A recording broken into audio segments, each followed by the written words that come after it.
as well as a PowerPoint slideshow attached to it once the meeting is over.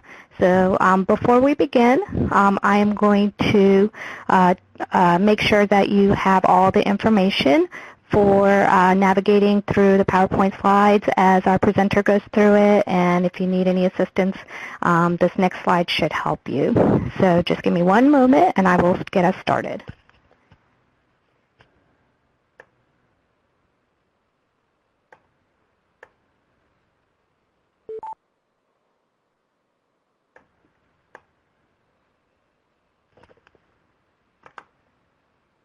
Okay, so the slideshow that you see in front of you is the PowerPoint main screen slideshow. And once again, since this meeting is recorded, you will get a copy of this slideshow along with the recording in an email from CFE when we're done with the webinar, either later today or first thing tomorrow.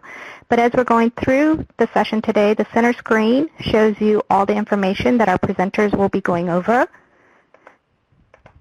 The next screen that's highlighted are the various pod boxes on the left and to the right. And we will have our captionist in just a second who will come in and we'll make sure that she is ready to go as well. There's also a chat area which is going to be monitored. So as they're going through the presentation, if you have any questions for our presenters, feel free to type in there and they will go ahead and respond to you as the questions come in. And on the right-hand side is also the box where there's a list of attendees. All of you have come in on hold, and if you would like during any time to ask a question or share a comment, you will see that there's a box highlighted at the top. If you click on that, a drop-down menu will appear, and you can click on the raise hand button, and I will be able to take you off mute so that you can ask your question. But throughout, as I mentioned earlier, you can also type your questions in the chat area, and we'd be happy to answer it as we have time during the presentation. Lastly, if you need any technical support, there is a help button that's highlighted on the top far right of your screen. Click on that, and you should be able to receive the technical support that you need. Okay, I am going to turn the presentation over to our lead presenter, Michelle Brown, and she will take us through this session. And just one small reminder, at the very end of the session, when I close our meeting out, you will see a survey. We would appreciate it in CFE if you would take a few minutes to do the survey. It will not take very long. It's just a few questions, and we welcome your feedback. Please enjoy the session today. Thank you. And Michelle, I'll turn it over to you. Thank you, Deepa. Welcome, everyone. We're so glad that you're here to join us today. We're going to be talking about the prospectus. So we'll talk about the primary support materials for developing a prospectus document. We will also talk a bit about the PD designee review of the prospectus. And we're also going to provide some additional guidance to help you support your students as they develop their prospectus document and in terms of meeting rubric standards. So we'll move forward with the presentation. So just some really general information about the prospectus. Of course, it's just a brief document, 6 to 8 pages should suffice. It gives preliminary information about the capstone research that the student plans to do. So it's basically a capstone research plan, a brief document. So on the screen now, you'll see some information about the Prospectus Guides that the programs provide to students and faculty. There's an EDD and a PhD guide, and you'll notice that the blue underlined text on the screen and on all of our slides, they are hyperlinked. So when you receive the PowerPoint at the end of the presentation, you're able to click on those and it will take you to those sites to where the guides are. But we ask that you wait to do those clicking and going to those sites until afterwards because you'll kind of get out of the meeting. So we want to make sure that you stay here for now. So the guides, let's talk about the guides. The guides provide, of course, the purpose of the prospectus. The guides have information about completing and submitting in MyDR in TaskStream. There's an annotated outline of everything that needs to be included in each of the sections and what the section headings are in a prospectus document. There's specifics in there on how many recent peer-reviewed sources should be included, and different information that's needed for every section of the document. Another thing that's included, which is really, really helpful for students to see, is a sample prospectus document. It's a good example for them to follow. Of course, the guide has all of the quality indicators from the rubric, and it explains them in a bit more detail, and it shows basically how the final prospectus is evaluated. So last year in 2015, there was an update to the guides, and so now the guides also contain 10 tips for writing a quality prospectus, and those tips are great. Definitely we want students to be reading through those. And also, finally, in the EDD Prospectus Guide, there's a design alignment tool filled out based on the sample prospectus document. And there's, in the PhD guide, there is an historical alignment tool for the sample prospectus as well. PhD students typically use the HAT, and EDD students use the DAT, which is just a briefer kind of one-page outline. And we're going to look at the design alignment tool in a few slides. So moving on. This is another resource that Walden provides to capstone students. There's a template. Just like there are capstone templates and course paper templates, there's also a prospectus template. So we definitely want students to be writing their prospectus document in that template. And there's a link to the Walden's Writing Center and the template page. There's actually two links, one to the Writing Center and one specifically to the template page on this slide. So now we're going to move on to the program directory. Yes. Yes. I'm sorry, it's Deepa. I just need to ask you for a quick second. Sherry, our closed captionist, just needs to move the screen over for just a second. So I just wanted to let our participants know if they see the screen moving. It is just because our captionist is trying to get in there super fast, and she's just going to go ahead and she'll put everything back. We will still be able to hear you, Michelle, but if our participants notice, like right now, the screen is moving out, it will go back in just a second. So please bear with us. We apologize for this little issue here. No problem. So in terms of the PD designee review of the prospectus, that's done for every program. There's one for EDD students, one for PhD students. And those reviews include feedback based on rubric standards. And when feedback is directly related to a rubric standard, of course, that's highlighted in the review. Revisions and resubmissions of prospectus documents are required if a prospectus is evaluated as not met. Sometimes when a prospectus document needs strengthened in 1, 2, or 3 rubric areas, the overall prospectus, PD review prospectus, may be evaluated as met with just some additional notes for the committee and the student to consider as they move forward. At the end of the PD designee prospectus review, committee will always receive an email from a PD role account letting them know that that review is complete, and the reviewed document, of course, and any other resources will be sent along as attachments in that email. So in terms of the PD designee review, it includes both formative feedback, but of course, you know, it's not a full line-by-line edit. You know, that's certainly not done. The reviewer basically is looking for things that may cause bumps in the road down the road in terms of capstone development, looking for issues with feasibility perhaps, always looking at overall alignment of the design.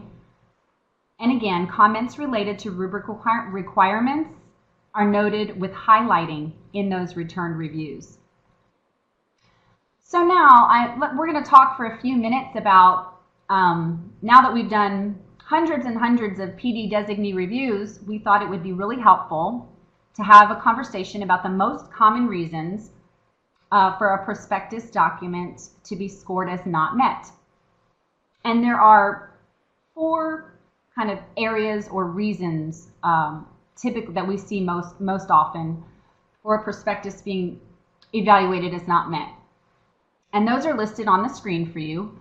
First, Of course, there has to be a clear and consistent doctoral level problem presented. Sometimes there are a few paragraphs, but it's not clear in those paragraphs what the gap in practice is or the gap in the literature is for PhD. And then certainly, and that's rubric item 2, rubric item number 3 deals with the justification.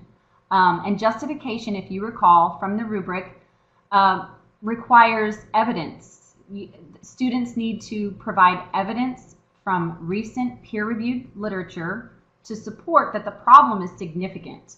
For those students doing a project study, they also need to provide evidence from the local site, some type of evidence. I know sometimes it's difficult for students to get that local evidence, but even if they're able to cite personal communication with a key stakeholder at the site, even that would suffice for evidence locally. So again, the problem has to be clear and there has to be evidence presented. So in terms of the next issue, if there's no logical progression from the problem to the purpose and the design, if the design as presented would not be able to address the problem, well then that would not meet rubric item number 7, which is feasibility. If the things and the pieces are just misaligned and they don't appear to match, then that would be alignment, and which is rubric item number 8. So the third area is very similar to the second, but slightly different. We'll talk more about these in just a minute. But if there's just general misalignment, it could be between the problem and the framework, between the research questions and the analyses, and we're going to discuss alignment in greater detail shortly. And then finally, if there are feasibility challenges, and oftentimes these are related to ethical concerns, burdens on participants, perhaps coercion, and we'll talk more about those specifically in a few minutes. So the very first reason just presented for common reason, one of the most common reasons for a prospectus to be evaluated as not met is identifying and justifying a doctoral level problem. So from the guide, the problem statement section in the annotated outline in the guide, it gives really, specific guidance on what should be in there. It really does not have to be long, 1 to 2 paragraph statement, but here's the key. It's the result of a review of research findings and current practice. So that's that justification, okay? So it clearly states that, they need to, for EDD, they need to identify a gap in practice. And for PhD, they're identifying a gap in the literature, and these gaps need to have current relevance. So evidence from a local site would need to be provided for EDD, and for both EDD and PhD, preliminary evidence from recent research literature, peer-reviewed literature, needs to be cited to support the fact that it is a current gap, a current issue, a current problem. Others in the field need to find that this is a problem as well, not just something that the student thinks is interesting or something that the student is really passionate about. We love when students are passionate, but we want to make sure that the student is able to provide that justification for studying their topic.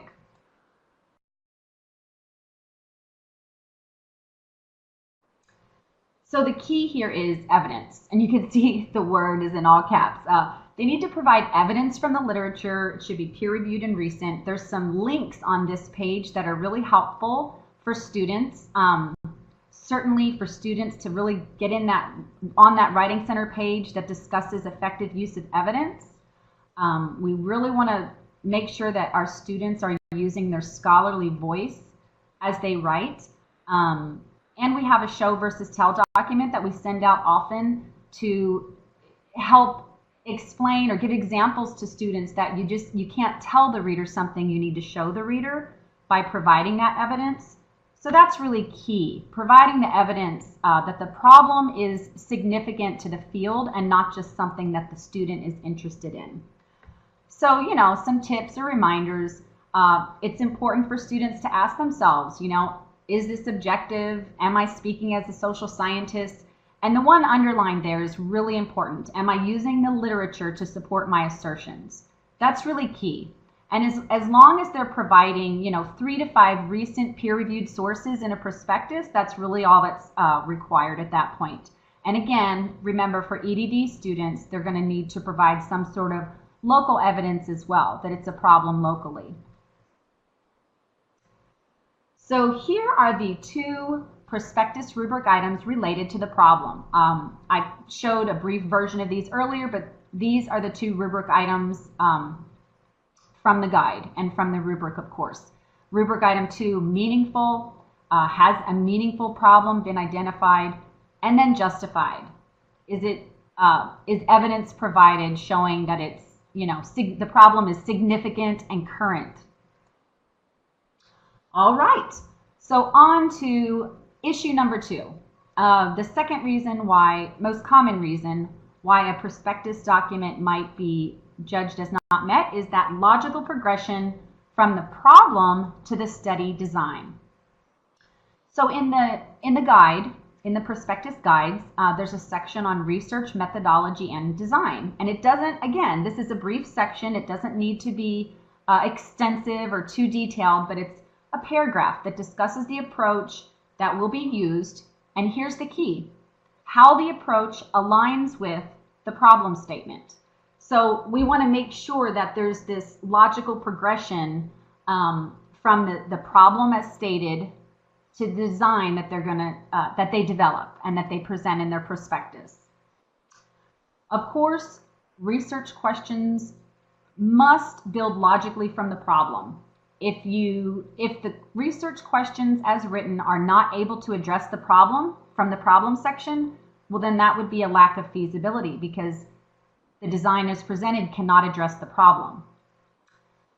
The findings from the data that they plan on collecting, or that they say that they're going to collect, have to be able to answer the research questions.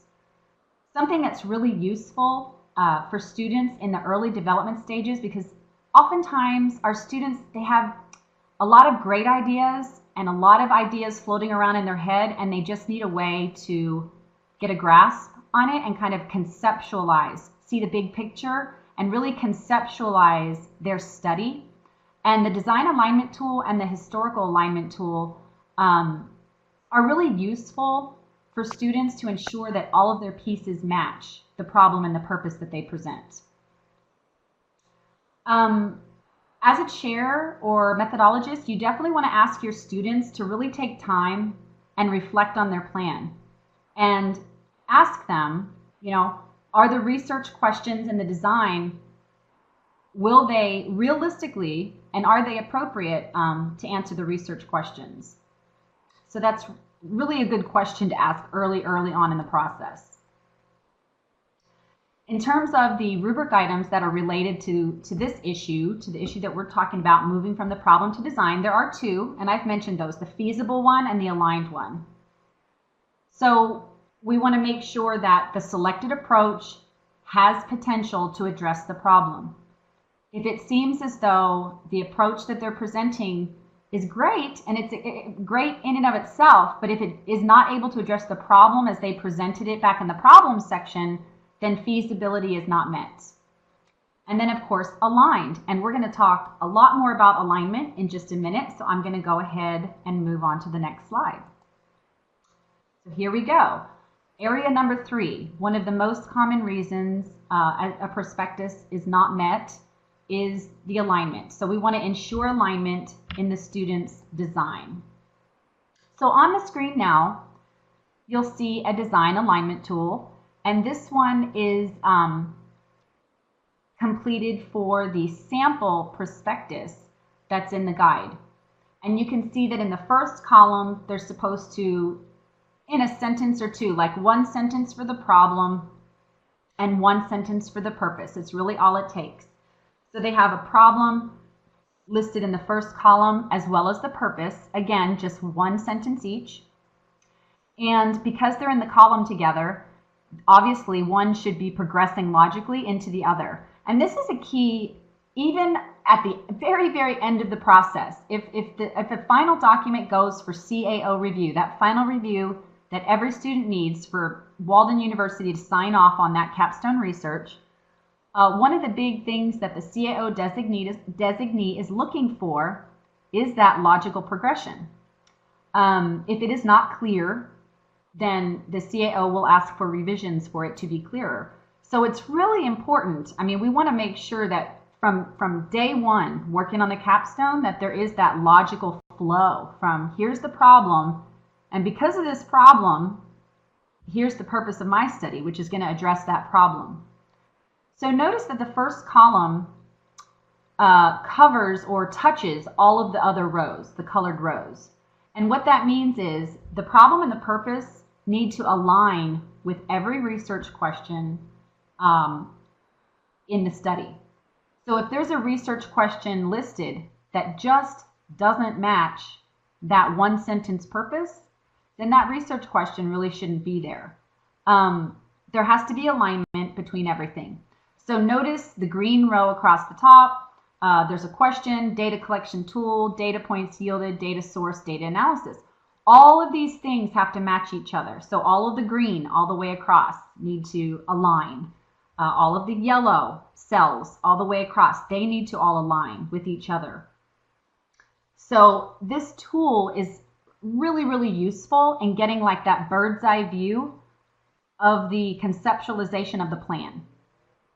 And it's sometimes easier in this type of a format for a student to see, geez, you know, I have great ideas here, but it's almost like 3 studies. It's not one because all the pieces don't fit together. So if the pieces don't fit together, there's some redevelopment that needs to be done. And certainly, and this is a very, very common issue that we see. Students have great ideas, but they're a little bit all over the place, and we really need them to narrow the scope, focus in on what they're doing, and better conceptualize an aligned plan.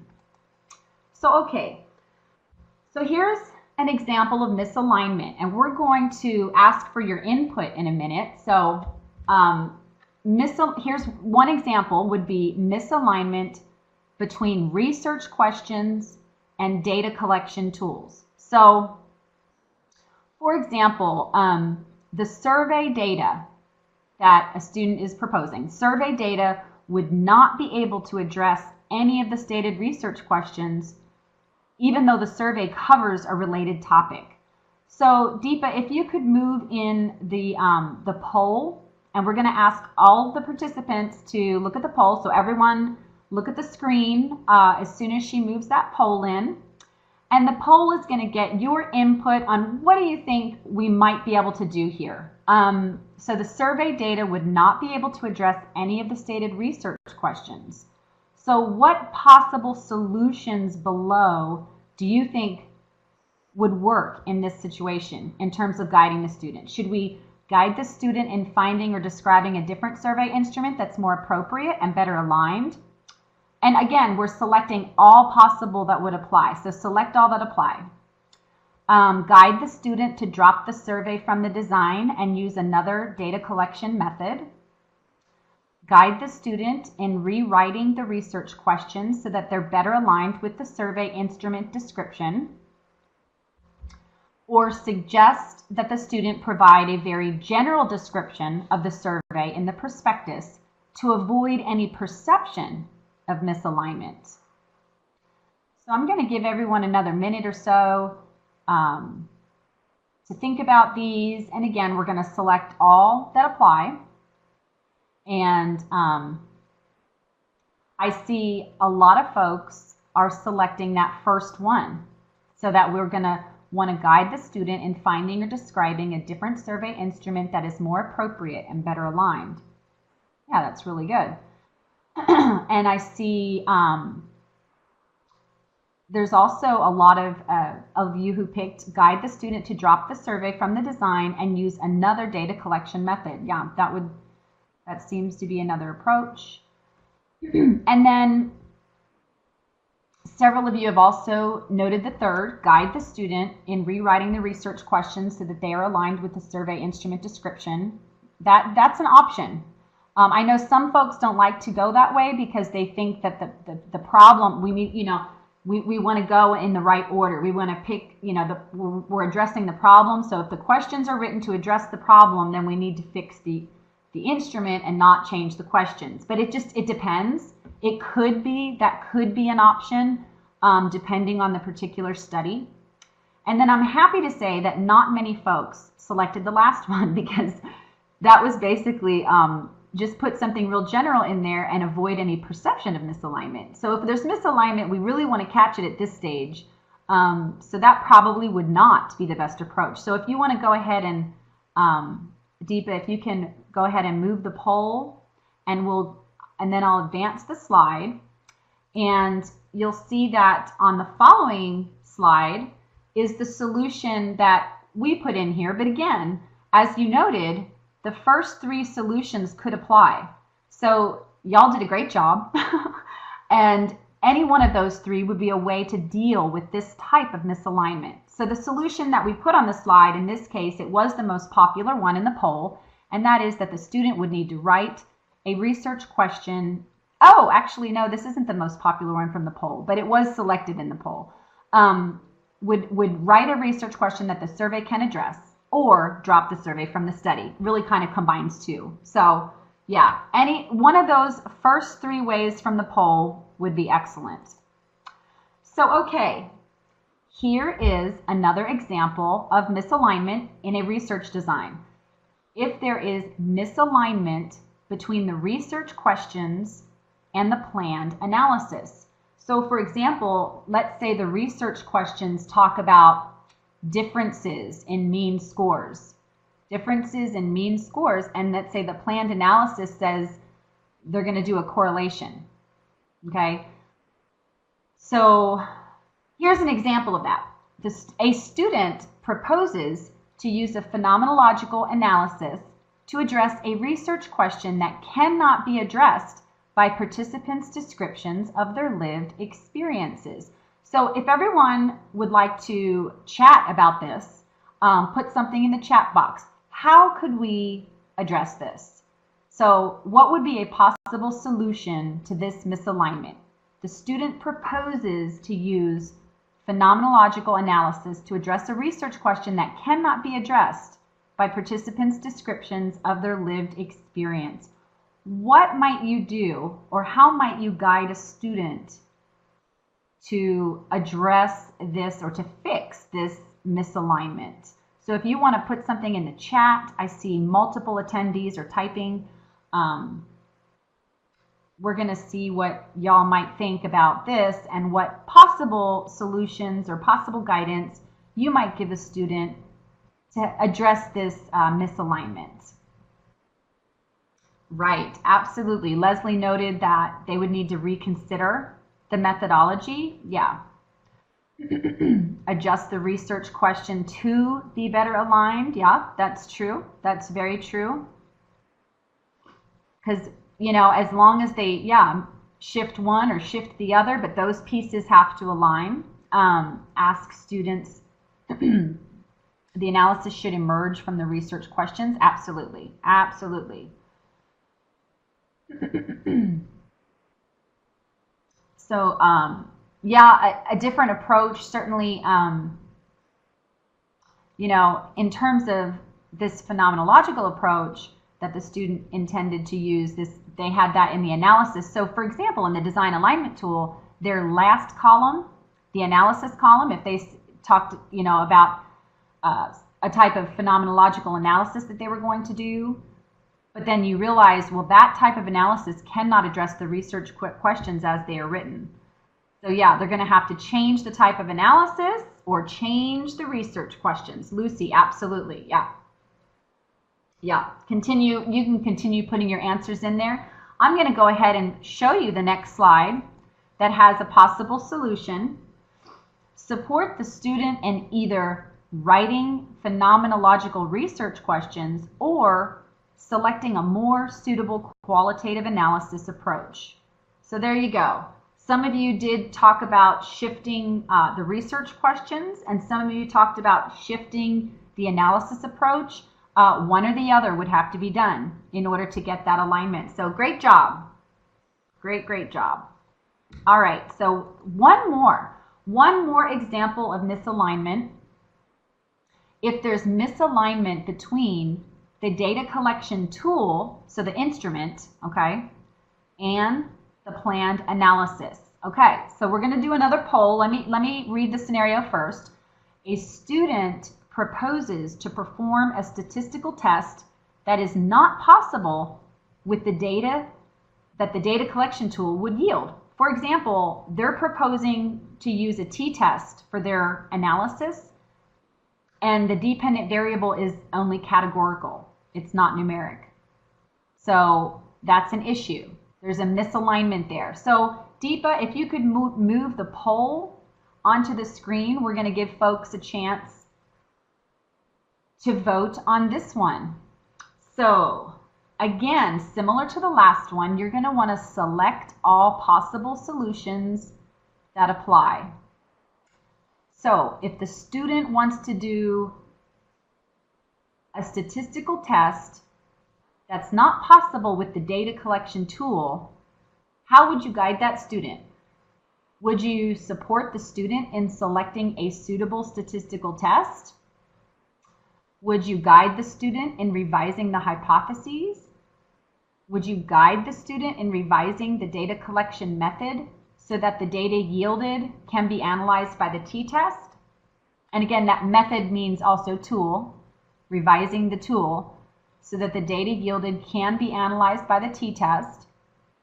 Or would you suggest that the student omit mention of any specific statistical test in the prospectus?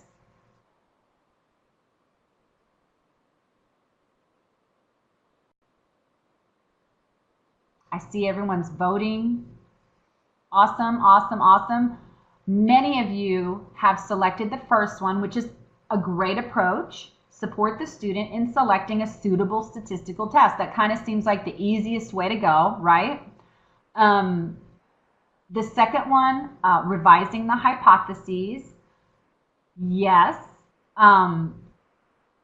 So that, I mean, that could be part of it. I mean, that would be a piece. So answering yes for that, okay, that could apply. Guide the student. However, you know, keep in mind if you're revising hypotheses, you may have to revise questions. And in the end, if you look at it all in a design alignment tool, it all has to match. So if you shift something in the tool, you probably have to shift something in the question or something in the analysis so that it all matches all the way across that row. So guide the student in revising the data collection method or tool so that the data yielded can be analyzed by a t-test. Yeah, that's definitely an option for sure. A lot of you picked that as well. And the last one, I'm glad, like hardly anyone picked that. Suggest that the student just omit that in the prospectus. Because here's the reason, you know, it's important to get all of the alignment issues ironed out and worked out at the early stages, in the early stages of capstone development. We definitely want to figure these things out now and not later. So yeah, that probably wouldn't be the best. So if you want to move the poll, Deepa, I'm going to advance on to the next slide so everyone can see the solution that we included in the slideshow. And that is support the student in selecting an appropriate statistical test and rewriting the hypotheses. So it was two of those that y'all were picking and just kind of combined into one. But again, almost always, maybe always, I hate to say an always word because it's, you know, that's so rarely the case, but more likely than not, there are different ways that you can make shifts or changes in order to achieve alignment. So we really want to figure these out on a case-by-case basis and do what works best for that particular student's plan and the problem that they've identified. All right, so some final tips on alignment. As students progress in their prospectus and capstone development and on and on and on, it's really important that they complete the design alignment tool or the historical alignment tool, have it reviewed by all committee members, particularly the methodologist on the committee, because the methodologist is usually the one who's going to realize, ooh, your analysis technique that you have listed here, it doesn't match the research question, or the tool or the data that you're collecting is, you can't possibly do that analysis with it. So often a methodologist will have great insight on alignment when it comes to the design. Students should keep that design alignment tool handy, and they should really revise it as they revise their paper. And they should utilize it as the outline that they write their document from. So it's a really good idea. It helps a student conceptualize their overall design and get them on the right track early. So really important. Okay. So the fourth, if you recall, the fourth common issue for a prospectus document being scored as not met is related to feasibility. So we want to help our students avoid common feasibility challenges. All right. So what are feasibility challenges that we're talking about? It might be problematic participant selection, recruitment, and interventions. For example, it is problematic for students to collect data from our students to collect data from their own students. If they're utilizing pre-existing data or work products that are part of the school, that might be ethically justifiable, but typically it's a problem when students plan on doing this, and you want to have them reach out to IRB and ask about issues that might come up with getting IRB approval to do that. Also, similarly, collecting data from those they supervise, that's always problematic because you have coercion oftentimes involved. Anonymous data collection is the way to go, always. It's anonymous data collection or using archival data are, of course, a lot more simple approaches. You kind of avoid some of the feasibility issues. Here's another one that's often overlooked or people don't think about it too much: focusing research on one ethnic group only. A lot of students are passionate about research related to ethnicity or ethnic groups in education, and that is great, but we need to keep in mind we need to think about what data are they able to collect realistically. Race and ethnicity are private matters, and it's protected information under FERPA, so they're not going to be able to perhaps identify or recruit participants the way they might think they're going to be able to. So recruitment is often an issue, and participant selection is often an issue when that is their plan. So that's something that you would definitely want your student to attend IRB office hours and talk with some IRB members about that. And here's a biggie, the last bullet.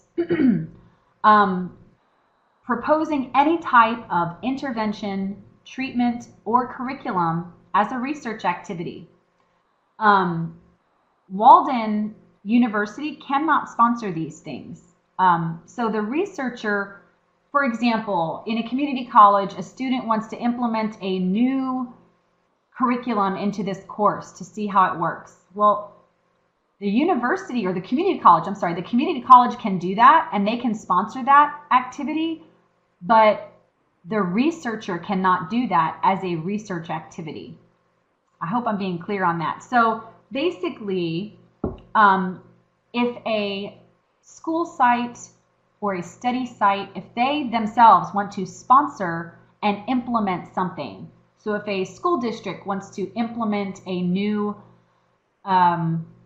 daily schedule, and they're sponsoring that and they implement that. Okay, that's not a research activity, that's a school activity. The school is doing that.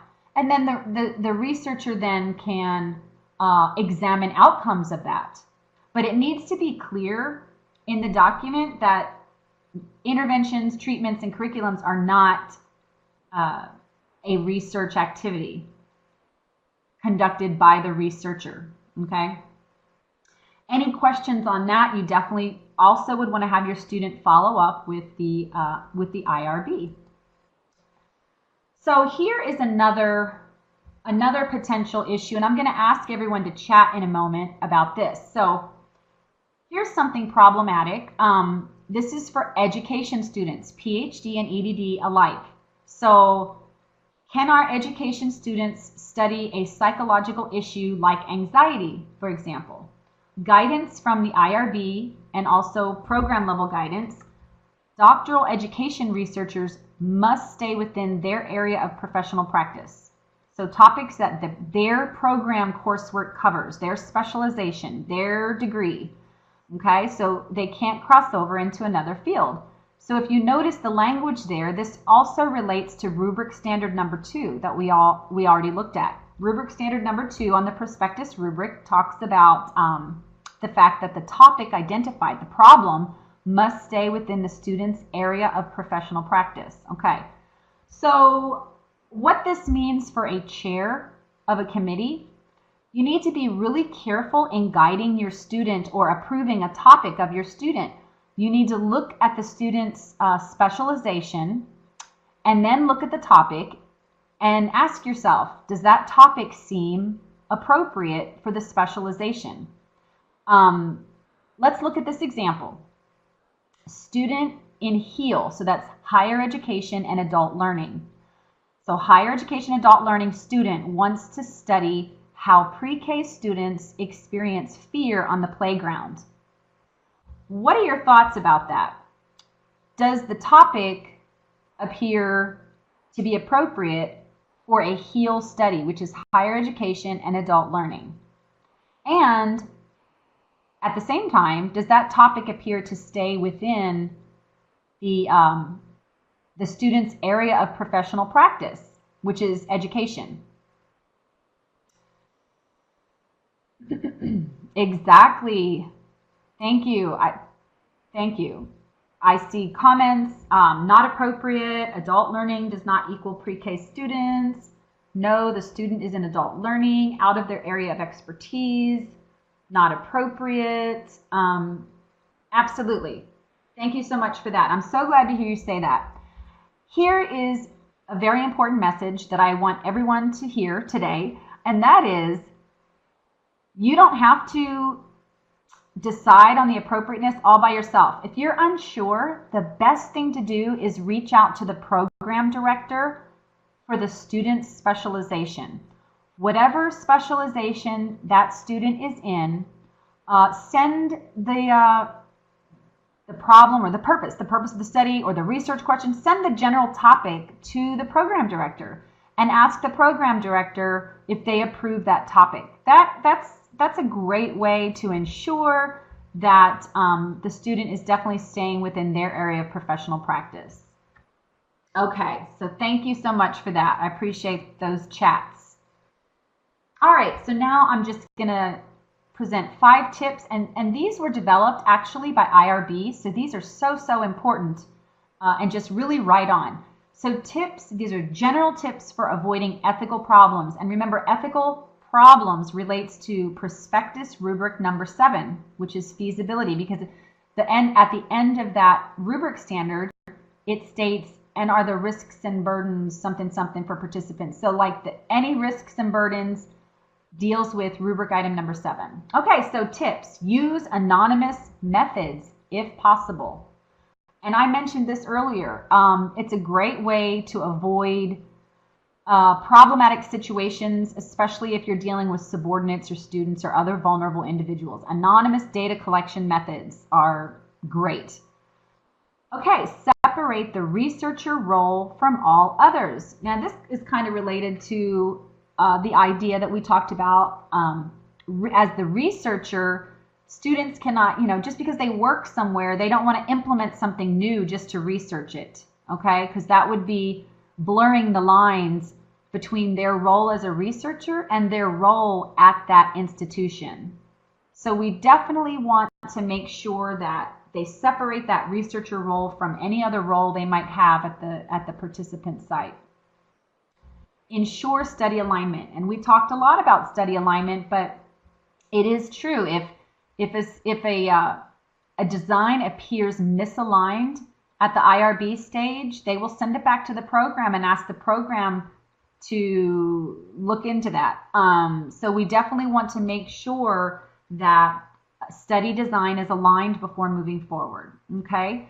Number 4, and this one's great, use existing data whenever possible. I mean, if all of our students use existing data, wouldn't that be nice? I know it's not possible in all cases, certainly not, and oftentimes project study, that kind of format of a capstone, it's not as common to use existing data because they're really looking at perhaps idiosyncrasies of a local site, and it's oftentimes they need to collect new data. But whenever possible, using pre-existing archival data, it really simplifies the feasibility part of a study. Use existing measures whenever possible. And, I definitely want to highlight that. Sometimes we see students who are trying to create their own instrument. Typically, that's beyond the scope of a capstone study. It's very difficult to provide the validity and the reliability data that you would need for an instrument. And it's best for students to use pre-existing instruments if at all possible. Okay. So here is a link for you to the IRB page of the Center for Research Quality website. On this website, you'll see the IRB application. There's a ton of guides and frequently asked questions. The guides and the frequently asked questions on this page are awesome. There's one in particular that is called when students are studying red flag issues, things like that. So if your student is looking into bullying or some type of vulnerable population, you definitely want to have them read those guides and frequently asked questions, and also attend IRB office hours. We recommend for every committee early IRB consultation, and just to make sure that they're on the right track with participant recruitment, etc. So there's the link for IRB office hours as well. Okay, so now we are about 45 or more minutes through the presentation, and so what we're going to do is we're going to apply what you've learned, or you're going to apply what you've learned. So there's an example here on the screen. I'm going to read it quickly, and then in a minute we're going to put up a whiteboard and allow everyone to provide input, but not yet, but in a minute. So, okay, here's an example of a problem and a purpose for a student's research plan for a prospectus document. So for this fake, and it's totally made up fake example, the student's specialization is teacher leadership, okay? So here is the problem section that they provided in their prospectus. It's just as it was in the prospectus, let's say. There is a problem with low student achievement and retention at one community college. Many students drop out each semester. Researchers have found reasons for college students' lack of persistence. The main reasons are usually financial or academic. The study college has implemented a mentoring program to improve student persistence. This mentoring program has not been evaluated within the context of implementation. Okay, that's the problem. So here's the purpose. The purpose of this study is to examine the perceptions of English as a second language students to see whether financial barriers influence their decisions to re-enroll in college courses. Data will be collected from the institution and will include grades, ethnicity, and enrollment data. All right, so if you can pull up the whiteboard. Now the whiteboard is an activity that we're going to use, and so on the whiteboard you will see this whole sample again up at the top. And what I'd like folks to do is, think on this for a minute. You can reread it. It's there on the whiteboard. And then you're going to want to click on the capital letter T in the toolbar to the left. See, it's black. That black toolbar to the left, that vertical toolbar, the capital letter T, and you click on it and then click in the whiteboard area and it will insert a text box. And then you can type in there some feedback or some thoughts or suggestions that you have on this problem and purpose. You're going to want to keep in mind, is a problem clearly identified? Is it consistent? Is there evidence presented to support the problem? Okay. You're going to want to think about, is the purpose, does the purpose logically progress from the problem? Does it all seem appropriate for the teacher leadership specialization? You're going to want to think about, are there any feasibility issues related to the data collection? You're going to want to think about, are there feasibility issues with some of the data that they think they're going to collect? Will the data that they collect be able to address the purpose? So are there any alignment concerns, you know? So let's see what folks think. Deepa, it looks like someone typed up above. If you could move that one down maybe, so in the clear area so we can read. It looks like someone put their text box maybe in the paragraph above, so we want to move that down. Right, thank you so much. So look at the input that y'all are giving. Great input. A student would want to avoid focusing on one group, ESL, since we have no data indicating that mostly ESL students are dropping out. Exactly, exactly. There's a disconnect between the problem statement and the purpose. There certainly is. Several ethical issues with collecting FERPA type of data. Absolutely, FERPA issues for sure. The topic is not in the student's area of specialization. You are right. In this case, the topic is definitely not in the student's specialization. Yes, doesn't match the problem. The purpose of the study does not match the problem. Absolutely. Confidentiality of financial information, that's a feasibility concern.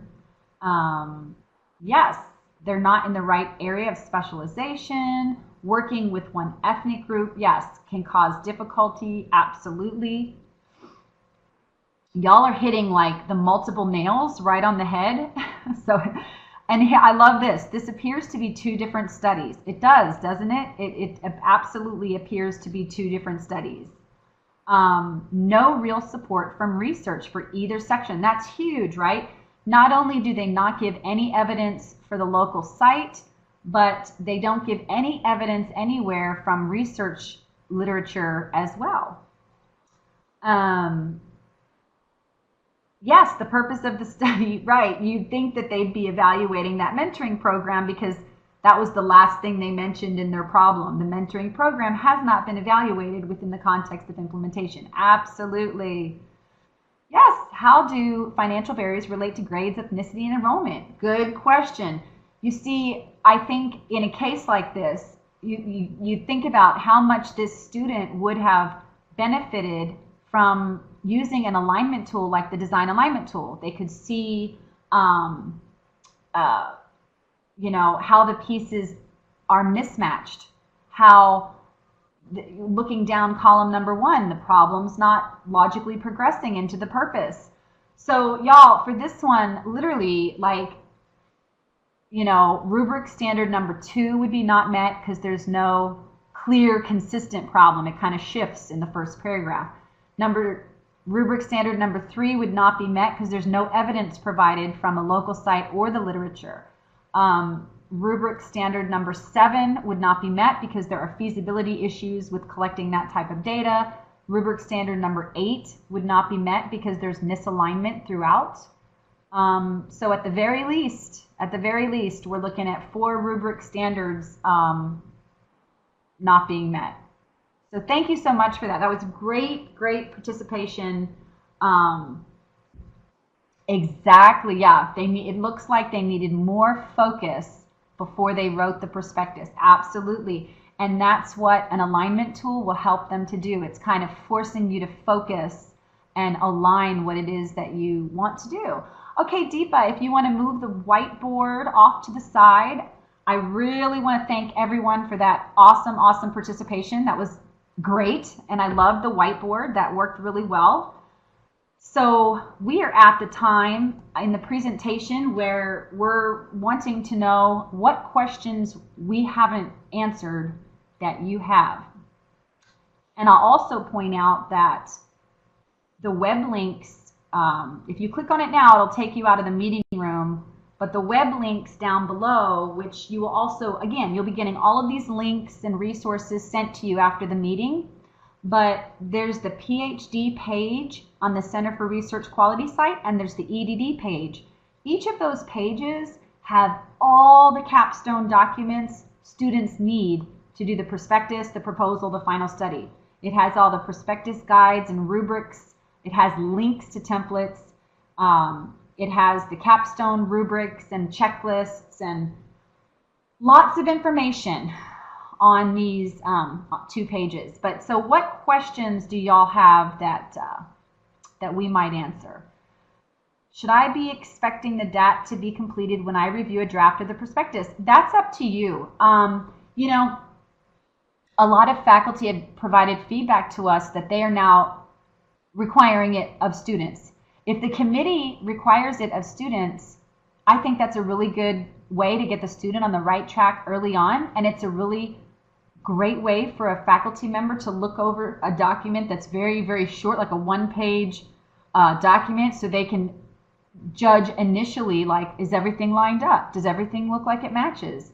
And so, but it's a committee decision working with a student. But we have gotten a lot of really, really good feedback about using it. It really seems to be helpful for students. I think I missed a couple questions. Let's see. How will students learn more about these documents? Just so you all know, also on that website, the EDD page, there's a tutorial. It's a PowerPoint tutorial that's brief but really, really helpful for students in completing the design alignment tool. We have research instructors right now putting this information into their courses. We are currently in the process of revising the prospectus course. For students who are new to the program, our new enrollment students, there are new courses that I'm not sure if everyone's aware of those, but new EDD students and new PhD students have companion courses earlier in the process, very early on in their program, early in the program, and they're introduced to these tools at that time. So our legacy students need these things to be pointed out to them because they were not included in older versions of courses, but more and more they are being embedded into current and future courses. So how many times can a student's as many as it takes? You know, like certainly by iteration 3 or 4, probably you'll get some guidance to and move on. But like we hope for, what we really hope for, and the purpose of this presentation is we hope that only once, that it only ever takes once. That would be awesome. Yes, no, it's such a good point, Catherine, because if students really would take the bull by the horns and not just glance at stuff, but really get into it and look at it and learn it, that's what really makes the big difference. If, you know, all we can do is provide, we try. So we definitely want to lead them in the right direction, provide them the guidance and the links. You know, we work really hard to make all of our feedback in prospectus reviews, for example, PD designee reviews, the feedback, we try to make it very actionable, that has links, and students can go find the resources that will strengthen their skills or strengthen their knowledge about alignment, etc. No, students are not dismissed from a program if they don't finish in a certain time. However, the assignment of a U for a course, things, if they're not making adequate progress, if you have questions on that, I would refer you to the program directors. They can give you better guidance on that. So it's not like dismissed from the program, but if there are a certain number of U's received, then that is a later outcome. But for more detailed information on that, I would refer you to a program director of the different specializations. Well, it looks as though we're at the end of our hour, and I encourage all of you to reach out to Paul or Beate or myself via email with any other questions that you might have or that you think of after today. I really appreciate everyone being here and love the participation, love the attendance, and again, we thank you for joining us today. So that brings us to the end of our time. Thank you so much. Thank you, everybody. And once again, great job, presenters. And a reminder to all our participants that we will be sending you an email either later today or tomorrow. And there'll be a link in there with the PowerPoint, the web links that they discussed, and as well as a recording of the entire presentation. So you should see that in your email by tomorrow. And if you could just please all wait until I close out the meeting so that you can complete the survey. It will pop up as soon as I end this meeting. Thank you, everybody.